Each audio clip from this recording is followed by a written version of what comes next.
Hola, visitantes, ¿cómo están? Espero que estén bien en este día, sea cual sea el día que estén viendo esto. Al fin subo video, ya que hace tiempo que no había subido video en YouTube. Y quería hablarles, obviamente, de mis lecturas de 2023, hacer un recuento, el típico recuento anual que uno debe hacer.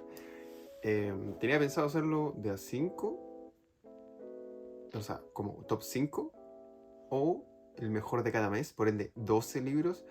Pero al final me decidí porque este año el año pasado, 2023, leí menos libros de los que había leído en años anteriores. Por ende, quise acotarlo más y ponerme el desafío de hacer el top 10 de los mejores libros que leí. Ahora, eso tiene trampa, ya que no es un top en sí mismo correspondientemente, porque no los ordené en base a del menos mejor al más mejor, entre comillas. Solamente los puse los 10 en la lista y los voy a empezar a enumerar, básicamente. O sea, no tienen un criterio de orden, así que no piensen que el 10 es menos bueno que el que le sigue y que el primero es el máximo. Todo es muy subjetivo. Eso por un lado, y obviamente el criterio que elegí en esta ocasión, porque estoy un poco más relajado, no estoy sacando tanta densidad ya que no fue un buen año en cierta forma. Quise hacerlo con el criterio emocional, básicamente, con el criterio, obviamente, leído críticamente cada libro, pero con el criterio de qué me hizo sentir el libro, cómo me impactó mayormente, la forma en la que me hizo sentir, qué tanto quedó en mi retina, o sea, qué tanto me dan ganas de hablar del libro, qué tanto me dan ganas de recomendarlo, las veces que, por ejemplo, alcé mi mirada y cerré el libro pensando, wow, esto que acabo de leer es potente, y qué tan potente siento que es ese libro como para seguir leyéndolo. O sea, yo siempre soy de un buen libro, me gusta revisitarlo. Así que ese también sería otro criterio. Y voy a agregarle dos menciones especiales, aparte de los 10, ya que esos libros no los incluyen los 10, porque siento que son libros que son únicos en su especie, por así decirlo, pero siento que no llegan al nivel de estos 10 que son como los que más me hicieron sentir cosas. Y eso, así que bueno, sin más preámbulo, vamos con los 10 mejores libros que leí el año 2023. Si te interesa, quédate porque este video va a estar muy bueno.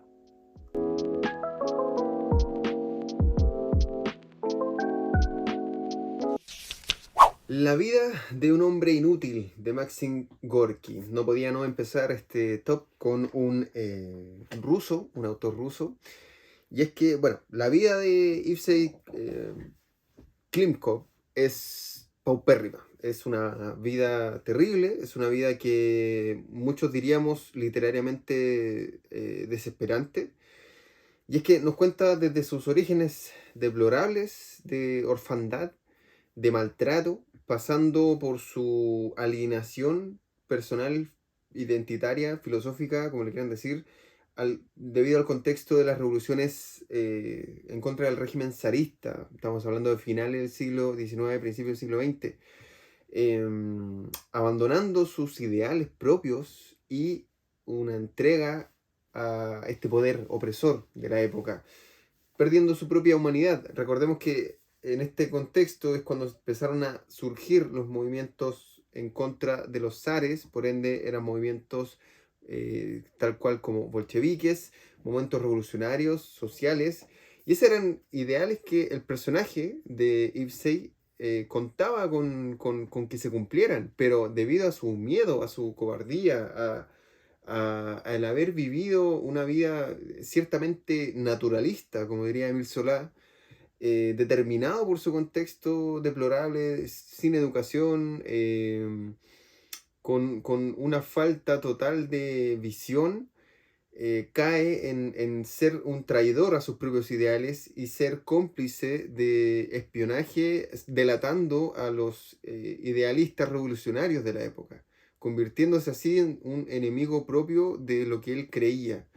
Y después, al momento de que ganan los revolucionarios, como saben, pasó en Rusia, él queda varado, arrepentido, sintiéndose culpable. Es una novela, sinceramente, yo encuentro que es reveladora, transformadora. Recuerdo haber leído, cuando leí Tan poca vida, me recuerda a eso porque son vidas mínimas que uno cree que no son importantes, pero que si se cuentan bien, si se narran de una forma entretenida, didáctica, siento yo que pueden llegar a resonar bastante. El libro posee bastantes fallos en cierta forma porque yo pensé que iba a ser un poco más, como, por así decirlo, directo al momento de las reflexiones filosóficas, pero me equivoqué. Es un libro bastante plano narrativamente, narra desde su infancia hasta su final.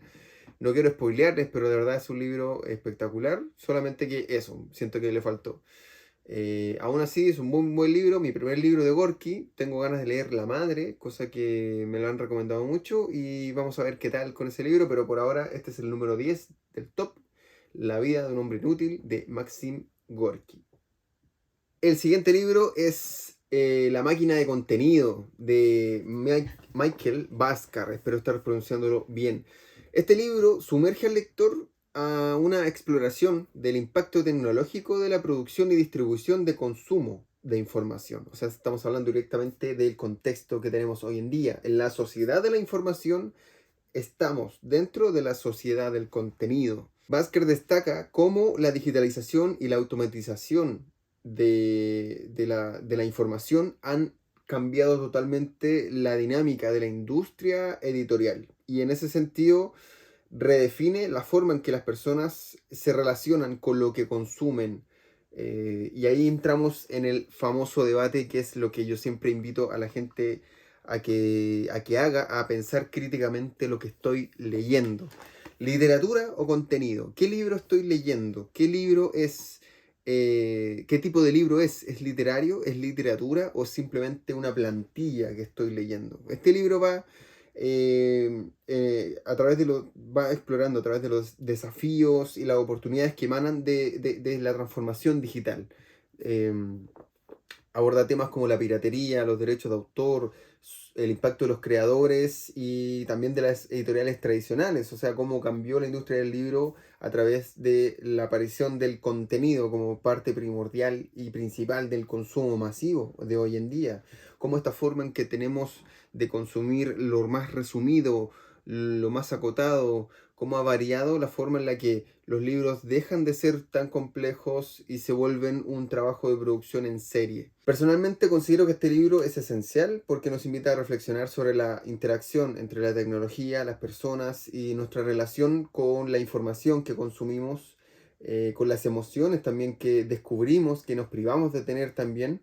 Nos desafía a comprender el cambiante panorama del contenido en la era digital y la verdad es que sirve para estar más consciente, para estar más despierto a los temas éticos de la sobreproducción masiva de contenido y obviamente a todo lo que está alrededor de su creación y distribución. Yo siento que este libro me sirve como una base para lo que siempre estoy defendiendo, que es el pensamiento crítico. Siento que en el mundo de contenido que tenemos hoy en día, como todo se nos da de forma pasiva, porque la idea es retener tu atención de la forma más acotada posible, de la forma más inmediata posible, todo resumido, todo acotado, no nos privamos de relaciones negativas, de sensaciones y sentimientos negativos, y apagamos nuestro sentimiento y espíritu crítico. Siento que este libro sirve harto para despertar ese nivel de asombro y detenernos un rato y decir, ¿por qué leo lo que leo o por qué estoy leyendo esto que todos están leyendo y que al parecer es bueno? Porque repite una plantilla que ya ha sido popular comercialmente. Siento que este libro me ayuda a despertar ese espíritu crítico. La máquina de contenido de Michael Bhaskar. Hablando de información, el libro Papel de Mark Kurlansky de la editorial Ático es sin duda alguna uno de los mejores libros de historias culturales que he leído. Ya a mí me fascinan los libros de historias culturales de ciertos elementos que hacen al ser humano lo que es el ser humano. Historias culturales de especies, de objetos, de herramientas, cosas que tenemos en nuestra vida cotidiana tan normalizadas que nos olvidamos que fueron determinantes para el desarrollo y expansiones muchas veces de nuestra especie. En este caso, el papel. O sea, cómo no va a ser importante un elemento que comienza en el milenario Oriente, que después se populariza en Occidente, distintas fórmulas, distintas maneras de fabricarlo, distintas formas de imprimir, el tema de los tipos móviles, el tema de la imprenta, que no fue invención de Gutenberg, por si acaso. Es un libro fascinante. Siento que yo leí, me acuerdo, El infinito en un junco, de Irene Vallejo, muy buen libro, por cierto, lo leí creo que cuando salió, hace 2 años. Pero sin duda, este libro, Papel, de Kurlansky, es como una... El otro libro siento que es como un taller, este siento que es una cátedra enorme de la historia del papel, ya que se centra derechamente en la materialidad, pero también en cómo revolucionó la forma en la que transmitimos la información, que tiene que ver con el libro anterior, cómo el papel determinó la forma en la que el ser humano pudo acceder a los conocimientos, a las traducciones de otros países, al libro en sí, la invención del libro y sus distintos formatos a lo largo de la historia, o sea, el papiro, el pergamino, todos esos elementos que están dentro de la historia del libro, del papel, de la escritura, están en este librazo y te lo narra de una forma muy dinámica, muy didáctica y de verdad, gente, Papel de Mark Kurlansky es uno de los mejores libros que he leído realmente de historias culturales en mi vida. Así que se los recomiendo totalmente. Papel, búsquelo. Como sabemos, existe en la historia de la literatura una época bastante oscura en el ámbito femenino. Hay muchas escritoras, muchas plumas femeninas que no vieron la luz o que sinceramente pasaron al olvido o nunca se estudiaron. Pero gracias a Tiziana Plevani tenemos este libro, El Canon Ignorado, una historia de escritoras a lo largo de, valga la redundancia, de la historia de Occidente que estuvieron presentes entre el siglo VIII y el siglo XX. Escritoras que usaron seudónimos de hombre, que se les fue castigadas por escribir, que se les fue prohibido escribir, que tenían limitado el acceso a la educación, pero que aún así dejaron una herencia escrita. El paradigma de que la mujer solo escribe romance, que la mujer solo escribe poesía, es una falsedad que acá se deja develada. Este libro, lo más parecido que he leído ha sido El Cáliz y la Espada, donde se habla de una historia alternativa de la mujer. Y este libro es sin duda una bibliografía anecdotaria, así le quiero decir, porque son distintas mujeres, distintos momentos de la historia y distintos aspectos que se ven, como los géneros, tal cual como lo dije, los géneros, los formatos, los contextos, ya que hay muchos contextos obviamente que tienen que ver con la religión, que tienen que ver con el ir en contra de lo establecido, pero que están dentro de este libro de una forma muy didáctica, por tema, donde si bien te lo narra cronológicamente, cuando es necesario vuelve a ciertos aspectos históricos, entonces es un libro muy documental. Eso sentí cuando estaba leyendo este libro. Es un libro que te lees de una pasada. Si te interesa el tema, la verdad es que es un libro muy enriquecedor. Posee ciertamente algunas ilustraciones, pero sobre todo tiene mucha ironía, tiene mucha vastedad de información. Por ende, como les digo, es una bibliografía totalmente. Acá hay muchas autoras que van a terminar buscando, de seguro. Y yo siento que es sin duda un buen trabajo de investigación que vale la pena citar, vale la pena tener ahí en caso de que quieras estudiar historia de la mujer y la historia intelectual de la mujer. Este es un libro que sí o sí debes visitar. El Canon Ignorado. Seguimos con descubrimientos femeninos y es que en mi caso, uf, la primera vez que yo me encontré con una autora, para mí, desconocida, fue Silvina Ocampo. Yo siento que descubrí todo un mundo de estilos de escritura. Me da pena cuando hay escritoras que no tienen el reconocimiento que se merecen. No sé por qué contexto en particular no es tan conocida la autora de la que les voy a hablar ahora, pero siento yo que es una escritoraza que tiene pocos libros publicados, que ya obviamente ya falleció de principios del siglo XX, pero es que es genial. Es una Flannery O'Connor, así se llama la autora, es una autora estadounidense, llamada canónicamente dentro del género del gótico rural, que tiene que ver con estas historias que suceden en lugares sureños de Estados Unidos, muy conservadores, donde los pueblos chicos tienen cosas oscuras que ocultar, es muy lúgubre en cierta forma. La atmósfera la pueden imaginar, tiene que ver mucho con el machismo que había, la religión fanática, el racismo total. La verdad es que es un libro que posee todos sus cuentos, los cuentos completos de Flannery O'Connor. Me lo leí y fue una bendición encontrar a esta autora. Me recordó mucho a este estilo que tiene el libro y la película, básicamente de El Diablo a todas horas. Si te gustó esa película, si te gusta ese tipo de historias donde hay una oscuridad per se, en un pueblo que supuestamente sigue la ley de Dios, o cuyos personajes creen que están haciendo el bien, o es normalizada la casa, los matrimonios complicados, con violencia, etc. Bien, este es un libro espectacular. Son personajes excéntricos que son difíciles de olvidar. Los temas religiosos están tangentes, la violencia, la crueldad, la ironía, obviamente. La autora era muy mordaz para contarlo. No hay personajes virtuosos 100% acá, es imposible encontrarse con eso.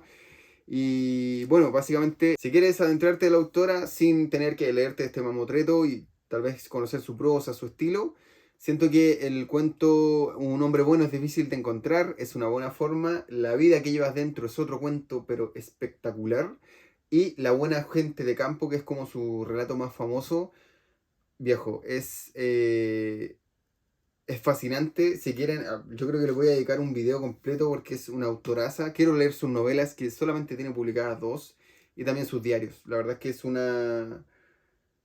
Lean Flannery O'Connor, de verdad. Sus cuentos son espectaculares. Son espectaculares, gente, de verdad. Muy Mariana Enríquez, pero del sur de Estados Unidos. Es una joya. Combatí en una guerra, hace décadas, en un archipiélago, y combatí en el cuadrilátero, hace años en las noches de la ciudad. Fracasé en las islas y en el ring. Me fui del país, buscando alejarme de todo, de la oscuridad, del pasado, de la claustrofobia. Necesitaba respirar. Veía cosas que me hacían mal, escuchaba voces. Me estaba perdiendo, extraviando en mi cabeza. Huí hasta los bosques de Yukon. Me recibieron en un campamento de leñadores, hombres grandes, barbudos, cuya lengua tosca gravitaba entre el inglés y el francés. Usaban herramientas tradicionales para talar pinos. Eran hombres rudos. Los leñadores me otorgaron un hacha, filo de acero. El cabo era de olmo liso, la madera oscurecida por años de uso. Pesaba más de lo que aparentaba. Aprendí cosas. Así comienza Leñador, de Mike Wilson. Gente, a ver. Sé que en este canal no he hablado de este libro de Moby Dick, ya, pero es uno de mis libros favoritos. Siento que le dedicaría un video, pero siento que el video de Cumbres Clásicas, que es un videazo, yo creo que es la mejor forma de escribir el libro. Quizás les podría dar mi impresión personal, pero la verdad es que lo encuentro bastante inútil en ese caso. Si les interesa un video de Moby Dick, dígame nomás. Pero siento que con este libro, con Leñador de Mike Wilson, tuve un acercamiento a algo similar, a una emoción similar al momento de leerlo. Ya que este libro es la historia, precisamente ese inicio que les leí, es la historia del protagonista, un tipo que deja su vida atrás para dedicarse a la tala de leña tradicional y que se mete en los bosques de Yukon, en una zona forestal de Canadá, a trabajar la leña. Y la verdad es que este libro, tal cual como Moby Dick y tal cual como un libro inmersivo, es una forma de conocer el trabajo de la leña a través de un protagonista. ¿Qué tiene de precioso el libro? La forma en la que se diluye el pasar de los días, porque es una historia sin una trama, básicamente, sin un hecho gatillante, no es un viaje del héroe, para nada, es una historia que trata de eso. Es un libro donde tenemos a este protagonista que se dedica a la tarea de leña y que constantemente, y a medida que avanzamos la historia, nos va enseñando lo que él va aprendiendo. Al igual que Ismael en Moby Dick, vamos aprendiendo junto con él partes esenciales de la tala de leña tradicional. El hacha, las herramientas, el día a día, la forma en la que se distribuyen, los protocolos, las relaciones sociales, todos esos elementos anecdotarios dentro de este contexto de tala de leña, en este grupo de hombres fornidos, cada uno con su propia historia, vamos a ir conociendo, inmiscuyéndonos como si fuéramos una cámara detrás de este protagonista, como un documental, mientras él nos va contando lo que va haciendo todos los días. Este libro es inmersivo, total, va intercalando entre anécdotas cotidianas, diarias, que pueden ser chocantes, muertes de compañeros, historias personales, todos esos elementos que uno constantemente puede aprender o desarrollar en contextos de grupos en el trabajo. Y el hecho de que sea con la leña, o sea, con algo natural, lo mismo que Moby Dick, así como con un elemento que es portentoso, esencial en la vida cotidiana del ser humano, como en los contextos de construcción, o sea, la leña, pues, bueno, o sea, es tan importante la madera en nuestras vidas, y como esta forma en la que el primer alcance que hay de esta, con la naturaleza sea el terminar con ella. Siento que este libro es, como les digo, es inmersivo, es un RPG, llamémoslo así, donde vamos a aprender la diferencia entre el hacha, las materialidades, la forma en la que identificar las maderas buenas, malas. Constantemente, mientras yo lo leía, yo decía, ¿para qué necesito esta información? Pero al mismo tiempo era como, bueno, si quiero conocer al protagonista y quiero meterme en este mundo, debo aprender al igual que él. Y ahí es cuando uno se pierde. Y te pierdes y te quedas dentro y después cuando terminas el libro quedas así como, wow, ¿dónde estuve? Yo siento que esa sensación me dejó este libro, Leñador, de Mike Wilson, un autor eh, chileno, estadounidense, argentino, que tiene mucho mundo y viejo, es un muy buen libro, tal cual, por eso están en los 10 mejores, uno de los mejores libros que he leído este año, el 2023, y se los recomiendo mucho. Está en editorial Fiordo, pero La Pollera en Chile sacó su edición personal, así que léanlo. Mike Wilson, Leñador. De este libro no quiero andar mucho, pero porque ya en Instagram subí un video hablando un poquito de qué trata, pero La promesa de la felicidad de Sarah Ahmed, o Ahmed, debiese decirlo así, Ahmed, como con la H antes de la M, entonces, Ahmed, no sé cómo se dice. Bueno, La promesa de la felicidad es un libro que nos habla acerca del concepto de la felicidad, de su búsqueda, pero en el siglo XXI. ¿Tiene sentido buscar esta felicidad que nos decían en los años 50 el sueño americano? Que nuestra felicidad se basa en tener cosas, en conseguir metas, en ponerse desafíos y lograrlos, en estar pleno. ¿Qué es la felicidad? Se pregunta Sarah Ahmed y también al mismo tiempo nos dice qué son los elementos que podemos identificar para saber si lo que realmente estamos buscando individualmente es la felicidad. Ya que la tesis central del libro se basa en que la felicidad como concepto no es algo neutral, no es algo universal ni estándar, sino que está moldeada por las ideologías tanto sociales como culturales y con las agendas políticas. Ahmed argumenta que las nociones de felicidad que tenemos están profundamente arraigadas con la forma de cómo el poder interactúa con nosotros y esta reproducción de normas sociales siendo determinadas y limitadas también como por ciertos factores de exclusión como el género, la raza, la sexualidad y la clase social, socioeconómica. Siento que este libro es muy esclarecedor en ciertos aspectos, o sea, no es la misma felicidad que busco yo, que la que buscas tú, que la que busca tal persona. Y ese elemento siento que está muy, muy trastocado gracias a la era, tal cual como decimos delante, la era de la masificación del contenido. O sea, estamos amoldando estándares a través del contenido que consumimos. O sea, queremos esa casa, esa estética, esa forma de vernos a través de vitrinas. Y este libro nos deja en claro de que, oye, esa felicidad que tú buscas, tal vez no es lo que necesitas, tal vez necesitas otras cosas y al mismo tiempo esa felicidad que quieres llegar a alcanzar otra persona nunca en la vida va a poder alcanzarla. Entonces es un libro muy esclarecedor, muy bien tratado, con argumentos fuertes.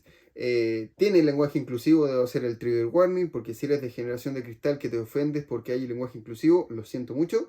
Pero este libro habla de esos elementos y la verdad es que me fascinó, me fascinó. Es un libro que sirve mucho de bibliografía tanto como sociológica como filosófica, encuentro yo.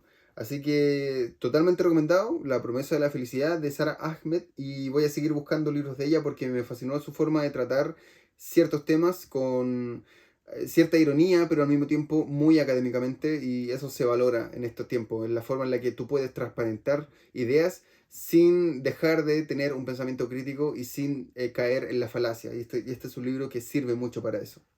Estés de acuerdo o no con lo que plantea. La vida, instrucciones de uso de George Perec.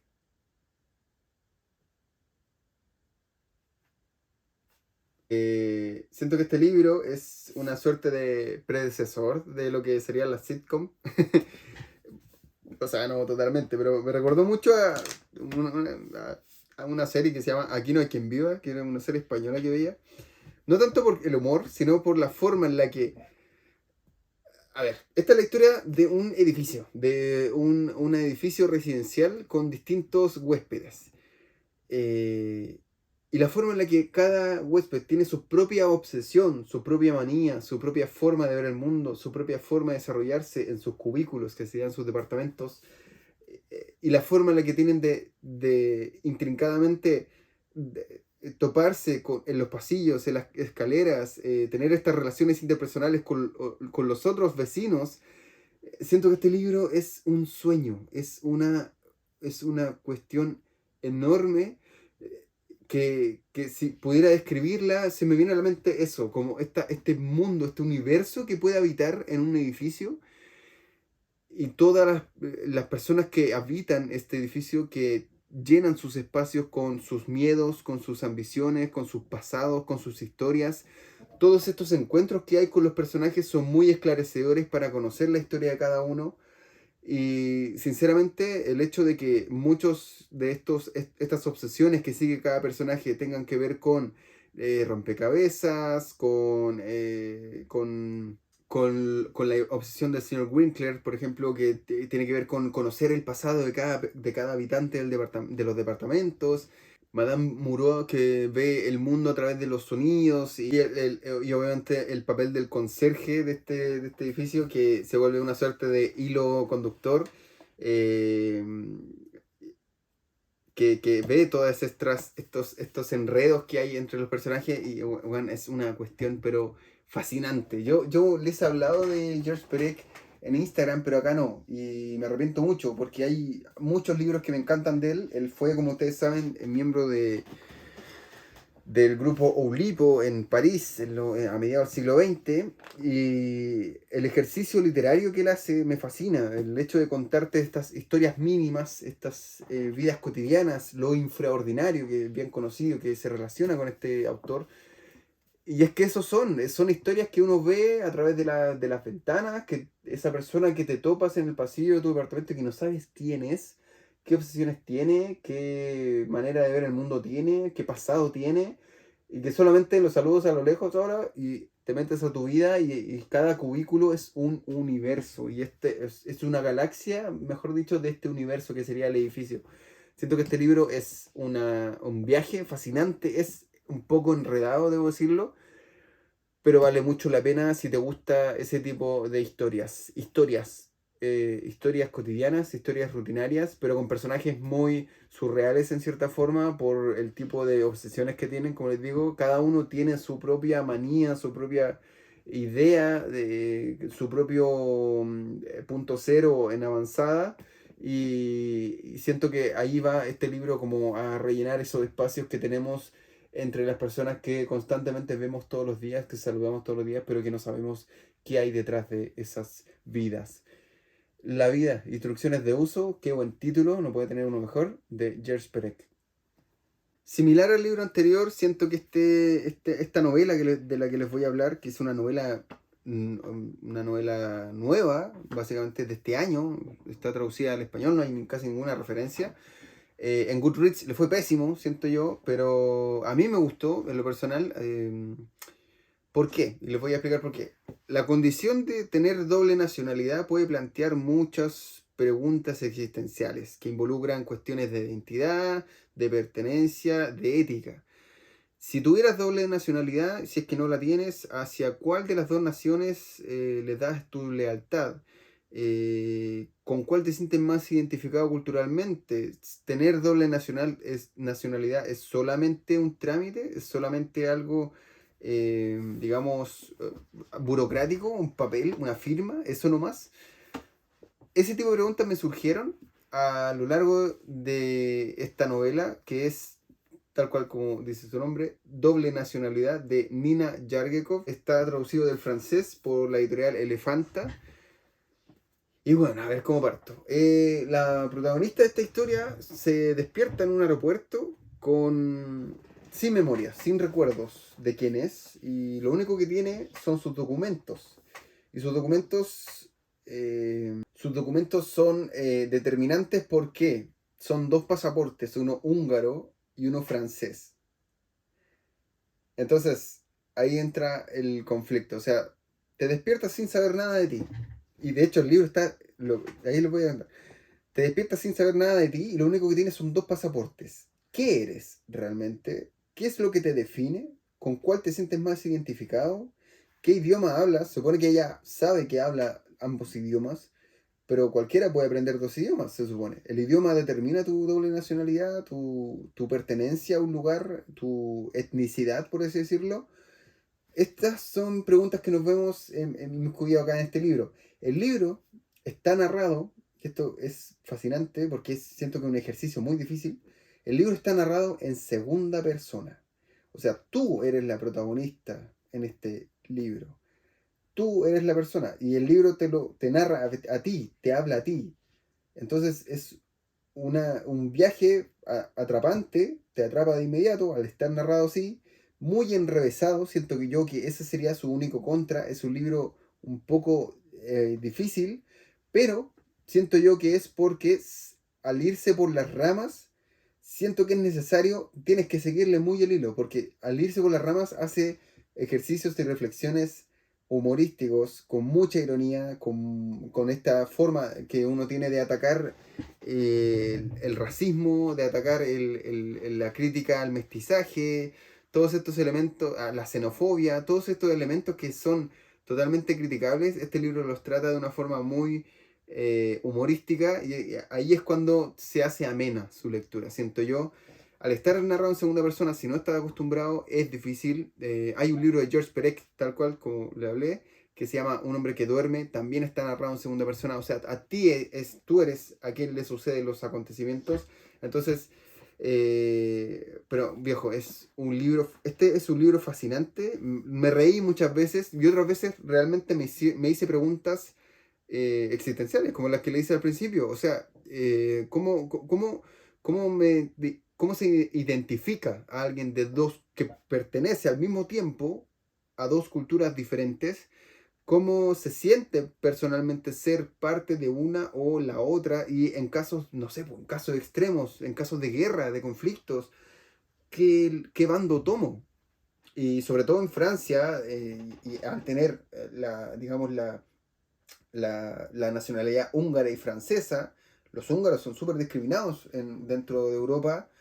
Entonces, y Francia, sabemos que tiene un fuerte índice de xenofobia, este elemento siento que es fascinante, que genera el conflicto general del libro. Parte siendo una ironía, después ya como el último tercio se pone bien oscuro, se pone ahí ya como un poquito más denso, un poco más, wow, como ya sentarte, te dejas de reír un rato y te pones a reflexionar y, y sinceramente me fascinó, es entretenidísimo, me maté de la risa muchas veces, pero al mismo tiempo me hizo reflexionar mucho y me hizo preguntar mucho acerca del día de mañana, si tengo postura de la nacionalidad en otro país, ¿qué soy? O sea, ¿qué hago? O sea, ni siquiera doble nacionalidad, imagínate, vives en un lado y te mudas a otra ciudad, ¿de dónde eres? Porque uno dice, nacido y criado en, ya, pero como particularmente ahora eres otra persona, así como te define el lugar de donde vienes. Siento que ese libro está muy bien tratado. Y eso, así que Doble Nacionalidad de Nina Yargekov, léanlo porque está muy bien escrito y muy bien traducido por Elefanta particularmente. Y el último libro, reitero, esto no era un top particularmente como que este sea el mejor libro, pero sí siento que es el libro que al ser uno de los últimos que terminé el año pasado, me quedó más en la retina, por ende sentí que podía hablar más de él. No sé si lo voy a hacer, estoy sin guión en este momento para hablar de este libro, espero hacerlo así, pero es un libro que me fascinó, me fascinó la primicia, la forma en la que está escrito, la manera en la que de a poco, luchando, porque igual es un libro denso, muy denso, la forma en la que de a poco ir, mientras luchaba para avanzarlo, eh, me iba metiendo más en la trama, me iba fascinando más en la trama. Siento que es un libro mundo de estos tochotes que son libros que contienen mucho en sí mismos. Y siento que esa sensación me quedó mucho más, por ende, por eso lo dejé al último. No conocía al autor, fue una recomendación de un amigo y, y me fascinó. Yo siento que es un libro del que se ha hablado mucho, pero pocos realmente se van a atrever a leerlo con base a lo que se ha hablado. Yo me leí porque lo tenía en mis pendientes durante mucho tiempo y dije, ya, vamos a darle una oportunidad. Y wow, quedé wow. No, no voy a decir que lo leí en poco tiempo porque, como les digo, lo dejé estando mucho rato, lo avanzaba, me costaba, pero ya pasando el primer cuarto, yo siento que ahí ya valí y no me alejé más del libro. Y el libro del que le estoy hablando es de Solenoide, de Mircea Carterescu, un autor rumano. Y en este es una, no quiero decirle metanovela, porque no es una metanovela. Siento yo que es una ucronía biográfica del autor. Eso siento que es. ¿Por qué? Porque en el año 1977, si no me equivoco, ¿sí? En el año 1977, Mircea Cartarescu, el autor, olvidémonos de la novela, el autor leyó un poema en un simposio de literatura y ese poema, que era La Caída, lo llevó al estrellato, básicamente. Fue lo que lo catapultó, lo que lo llevó a hacerse conocido en los círculos literarios, comenzó a publicar. Entonces ahí comenzó su vida de escritor, básicamente.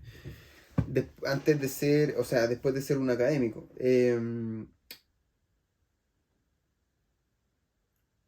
Y este libro te narra la historia de un profesor, un profesor un profesor de literatura en un colegio, eh, que hizo lo mismo que Mircea Cartarescu. O sea, leyó cierta noche ese poema con el mismo título, en dicha fecha, asumimos que es él, ese es el tema, pero le fue pésimo, le fue mal, tuvo mala recepción, fue un fracaso.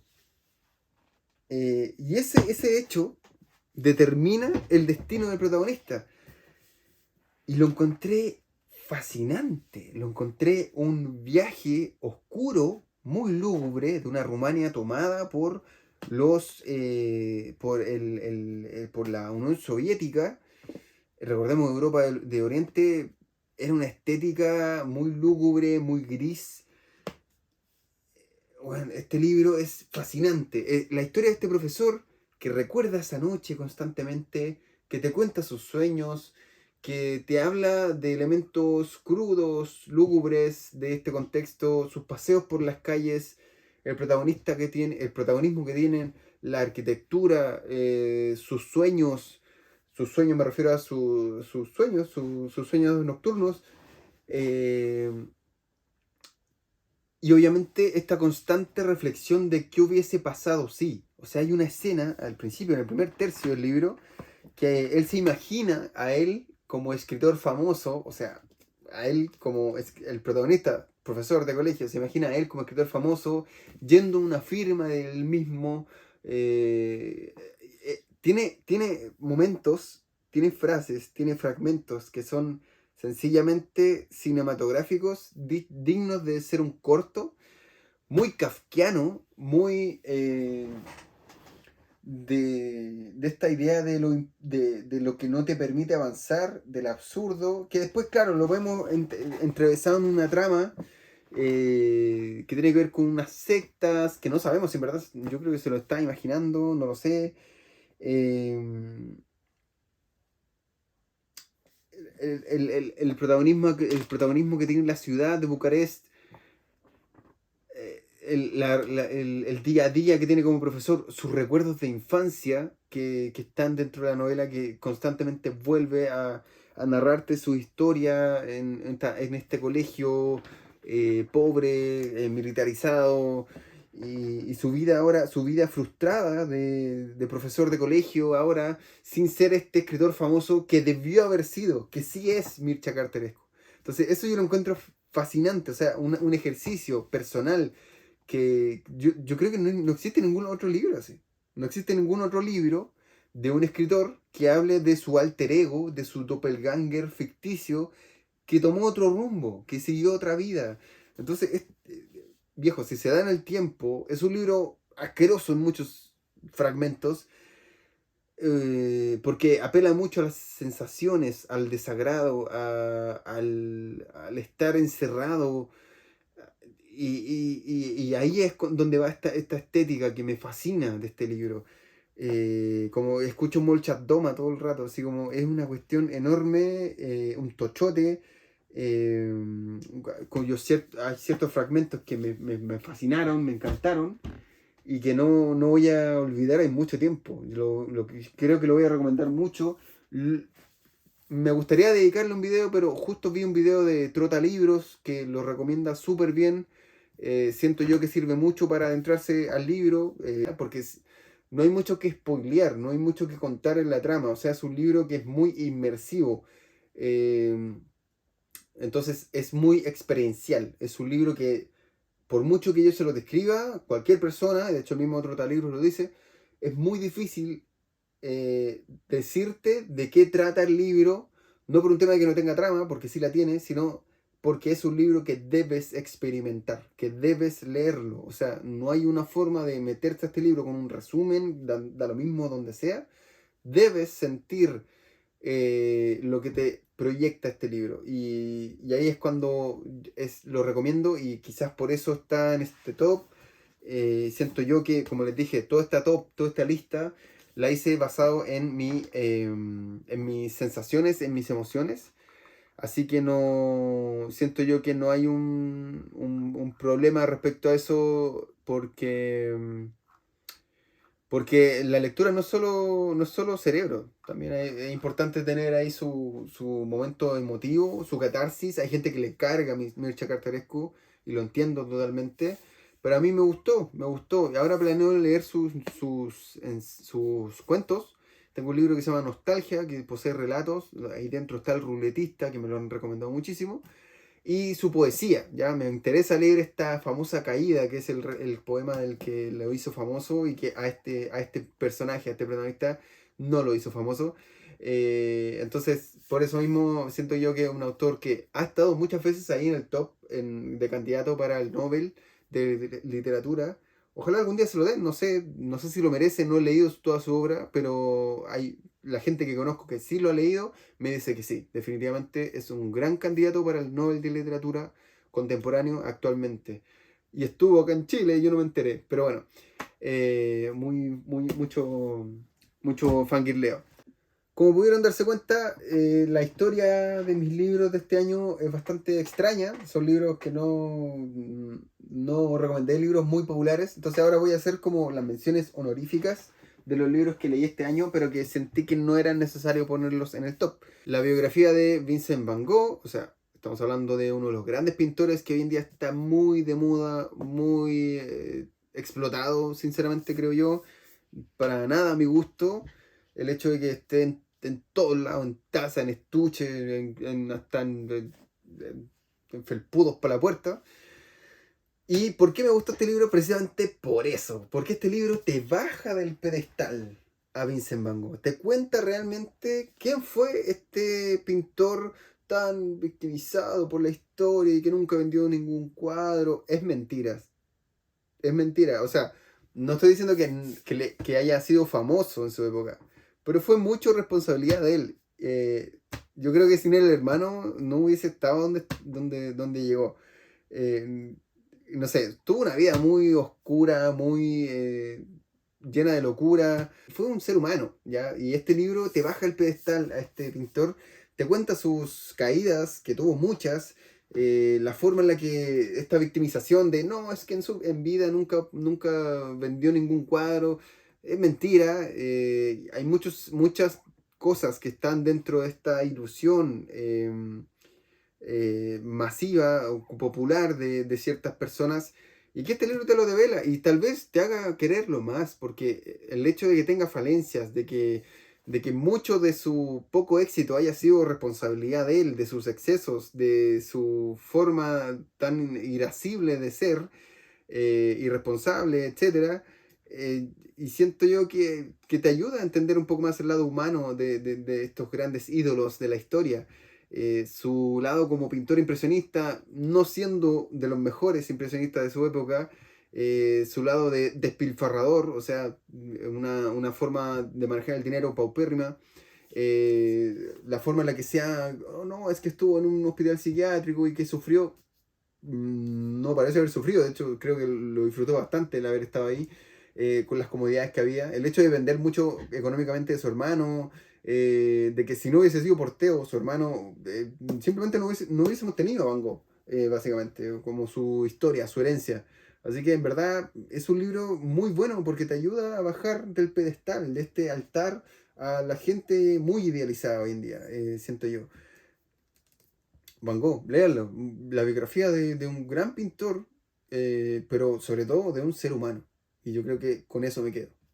Siguiente mención honrosa, la transparencia de las ventanas. Este es un conjunto de ensayos de Macarena García Moya que se basa en la visión pictórica que tienen las ventanas en el arte. Y arte me refiero a la literatura y arte pictórico.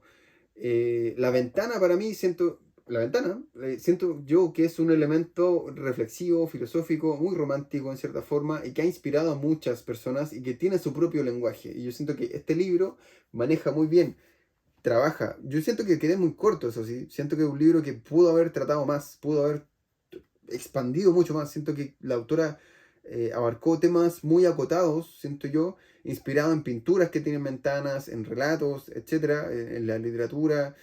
Quedé corto, eso es el tema. Quizás sea bueno o malo, pero quedé corto. Siento que pudo haber expandido mucho más. O sea, la ventana como elemento narrativo, siento yo que ha sido muy explotado y muy explorado dentro de la historia del arte. Y acá este libro siento yo que podría ser como un puente. Yo creo que da para mucho más, da para mucho más. Pero me quedo con La transparencia de las ventanas, muy recomendado, de la editorial Universidad de Valparaíso, producto chileno.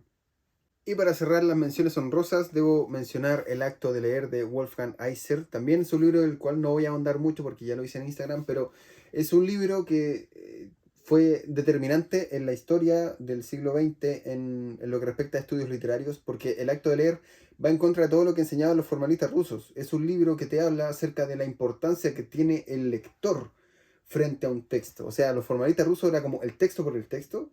El acto de leer es como todo el papel de receptor activo que tiene, receptor activo intelectualmente que tiene el lector.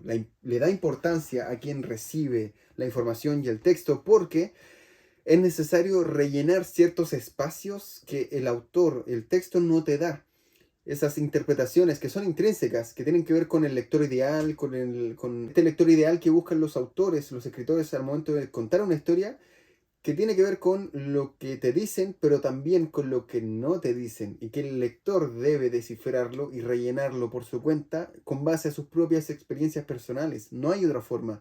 El lector se va complementando a sí mismo y va haciendo intertextualidad con base a la estética que tiene la lectura que está leyendo y también con base al estilo digamos, consumiendo en ese momento. En ese sentido, siento que este libro fue revelador porque mucha gente estaba dejando de lado la importancia del lector. Siento yo que es un buen libro que sirve para mediadores de lectura, para gente que quiere fomentar la lectura, porque permite entregarle al lector un papel que él cree que no tiene, que es ser una suerte conversar con el libro, conversar con la lectura que estás teniendo, hacerte preguntas, rellenarlas y abarcar tu propia interpretación. Esta tesis que establece Wolfgang Iser es la que nos permite decir que cada libro es leído de cierta forma y que cada libro, por ende, según cada persona que lo lea, es una historia o un texto totalmente diferente, porque cada persona posee una forma de interpretarlo y de rellenar esas lagunas de una forma totalmente diferente. Entonces, es un libro esencial para el fomento lector, para el estudio de la lectura, y la verdad es que, y obviamente para el estudio de la teoría literaria, ya que esto va a permitir a los autores a no pensar que el lector no va a entender lo que yo quiero decir, sino que a tener ese diálogo de cordialidad y no de, digamos, de menospreciar el intelecto de quien va a leer tu texto. El acto de leer, de Wolfgang Iser. Muy buen libro. Y bueno, mi gente, en total, bueno, son 10, pero 13 libros que les he recomendado. Déjenme en los comentarios cuál les llamó más la atención, de cuál les gustaría que ahondara más. Porque son libros que dan para mucho. Siento yo que fueron, tal cual, por eso está el top. Fueron mis mejores lecturas del año pasado, libros que leí a lo largo de todo el año, estamos hablando de enero hasta diciembre, así que son libros que tuve que volver a hojear, a releer, porque había cosas que no me acordaba, pero que se los recomiendo mucho porque sí me acuerdo de mi sensación al leerlo. Recuerden que esta lista la hice de una manera emocional, así, están al revés, bueno, se ven las hojas. Bueno, déjenme en los comentarios, suscríbanse al canal si quieren que recomiende más libros, déjenme en los comentarios qué libros quieren ver y obviamente agradecerles a todas las personas que están suscritas al canal ya, que están comentando, que lo vieron hasta el final, que están viendo este minuto del video. Se los agradezco mucho, espero que este año 2024 sea uno de los mejores que vayan a tener en lecturas y obviamente en la vida personal. Les deseo todo el éxito. Recuerden que no soy dueño de la verdad, solamente soy un lector curioso de los libros y de la vida, y sin otro particular, se despide atentamente Visitar los libros. Que no te falten las lecturas este 2024.